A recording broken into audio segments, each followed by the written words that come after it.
अस्सलाम वालेकुम मेरी यूट्यूब की फ़ैमिली। आज मैं आपके लिए लाई हूँ दीवानी खिचड़ी। मेरी घर की फ़ेवरेट है ये खिचड़ी। इसका नाम दीवानी खिचड़ी रखा हुआ है क्योंकि आप आगे देखेंगे कि इसमें कितनी चीज़ें डली हुई है। सिंपल खिचड़ी नहीं है और बीमारी के लिए बेस्ट है। तो आइए स्टार्ट करते हैं हम। मेरे चैनल को सब्सक्राइब करें, लाइक करें, शेयर करें और एक प्यारा सा कमेंट करना ना भूलें।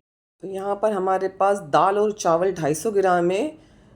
125 ग्राम दाल है मूंग की और 125 ग्राम चावल है जिसको मैंने भिगो कर रख दिया है।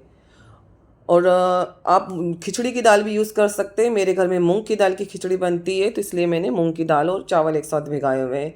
3 टेबल स्पून मटर है मेरे पास। और 2 टेबल स्पून में हमारे पास गाजर है। 2 टेबल स्पून शिमला मिर्च है। हरी बड़ी मिर्च 2-3 है। आधी प्याज के स्लाइस हैं। और 6 से 7 जवे लहसुन के, कुछ कड़ी पत्ते हैं। और यहाँ पर चिकन की 2-3 बोटियाँ हैं और गोश्त की भी बोटियाँ हैं। बीफ की भी है। हाफ़ टी स्पून लाल मिर्च है, हाफ़ टी स्पून ज़ीरा है, गोल वाली साबित मिर्च है और नमक अपने टेस्ट के हिसाब से लेंगे। से 1 टीस्पून नमक है हमारे पास। और ऑयल हमारे पास यहाँ पर 1/3 कप ऑयल है। और ये खिचड़ी बीमारी के लिए तो बहुत अच्छी है। सबके मुंह ख़राब हो रहे थे तो ये खिचड़ी दही के साथ बहुत अच्छी लगती है। तेल गरम हो गया है और इसमें हम लहसुन और प्याज डाल देंगे। और ये मेरी बेटी को, बड़ी वाली बेटी को बहुत बहुत ज़्यादा पसंद है। और बीमारी में तो ये बहुत ज़्यादा फ़ायदेमंद है। इसमें सब्जियां भी है, गोश्त भी है, चिकन भी है। तो लहसुन और प्याज हमारे गोल्डन ब्राउन हो चुके थे तो हमने ज़ीरा और गोल वाली मिर्च शामिल कर दी और हरी वाली बड़ी मिर्च इसमें शामिल कर दी है। बस इसको भी 2-30 सेकंड तक हम सोते करेंगे। अब कलर आ चुका है। अब हम इसके अंदर सारी वेजेस डाल देंगे। आप इसके अंदर दूसरी भी सब्ज़ी डालना चाहें तो डाल सकते हैं। मैंने यही इस्तेमाल डाली थी इसके अंदर।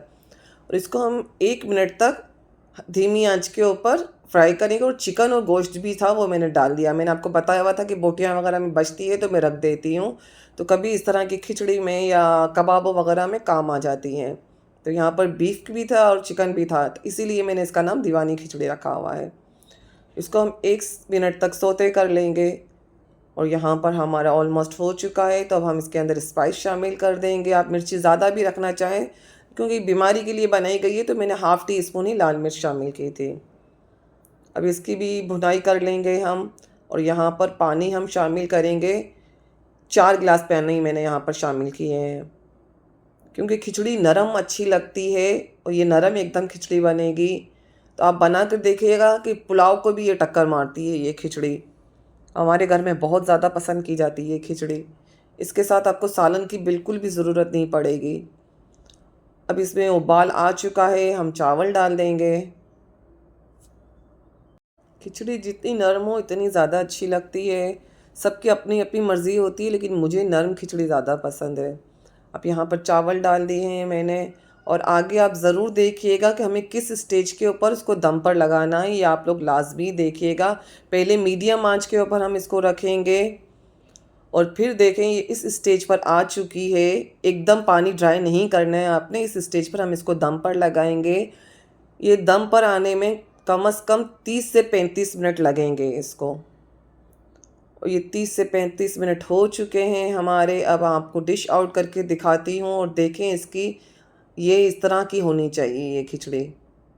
और ये देखें शक्ल से भी कितनी खूबसूरत लग रही है। आइए मैं आपको इसको डिश आउट करके दिखाती हूँ। ये हमारी दीवानी खिचड़ी है, वेजिटेबल खिचड़ी भी कह सकते हैं आप इसको।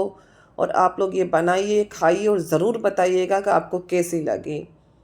दुआओं की दरख्वास्त है आप लोगों से कि मेरी फैमिली जल्द से जल्द ठीक हो जाए। अल्लाहुम्मा आमीन। अल्लाह हाफ़िज़।